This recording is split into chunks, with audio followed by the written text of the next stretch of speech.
Donc bonjour à tous, merci Monsieur Foudi Selmoun d'avoir accepté cette entrevue aujourd'hui avec moi. Aujourd'hui on va parler de comment les jeunes personnes de mon âge peuvent accéder à la région musulmane et quelles sont les étapes pour accéder à ça.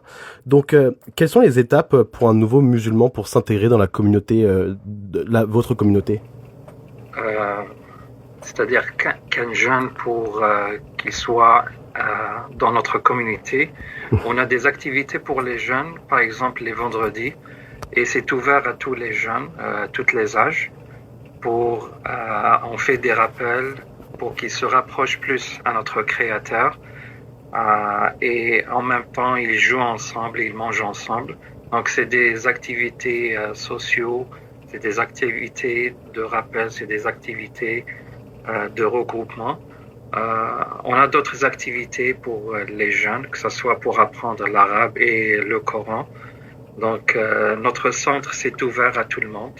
C'est pas seulement aux musulmans, même les personnes qui sont intéressées à l'islam, ou bien s'ils veulent poser des questions, même voir c'est qui les musulmans, nos portes sont toujours ouvertes 7 sur 7. Ok. Justement, votre portes sont ouvertes 7 sur 7.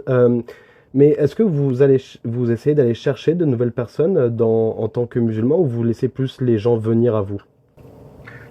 Honnêtement, je pense que les gens ils viennent vers nous, surtout ceux et celles qui fréquentent les musulmans, ceux et celles qui veulent découvrir la vérité, ceux et celles qui ont des questions sur l'islam. Donc, c'est les gens qui viennent vers nous au lieu d'inviter les gens. Mais des fois, honnêtement, on fait des portes ouvertes pour les non-musulmans, pour leur faire savoir c'est quoi l'islam et c'est qui les musulmans.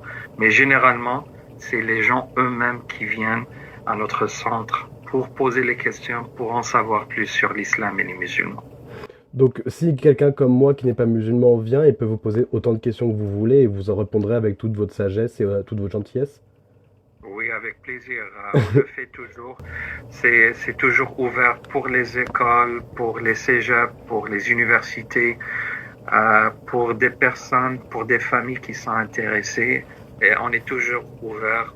Même on leur fait un petit tour sur tous les services et les activités que notre centre offre aux gens.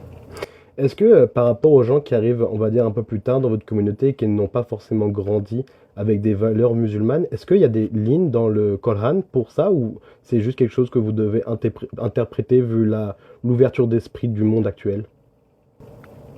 Dans le Coran, c'est pas bien mentionné pour les personnes qui sont nouveaux ou bien qui s'intéressent à l'islam, mais c'est la sagesse qu'on utilise et même que les savants avant nous ont utilisé.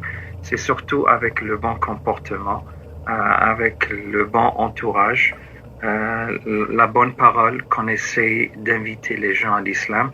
Donc, il n'y a pas des directives, mais c'est la sagesse qu'on utilise pour recevoir ces gens-là, pour les inviter, pour les accueillir, pour avoir un bon moment avec eux, pour les attirer à l'islam, pour en savoir plus sur l'islam et les musulmans.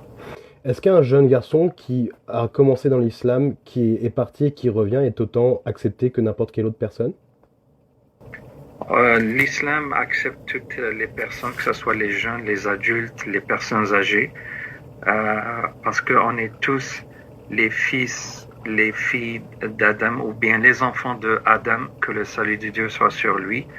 Et Dieu, il accepte toute personne, malgré si elle avait fait quoi que ce soit, et les portes sont toujours ouvertes pour se repentir, pour commencer une nouvelle page.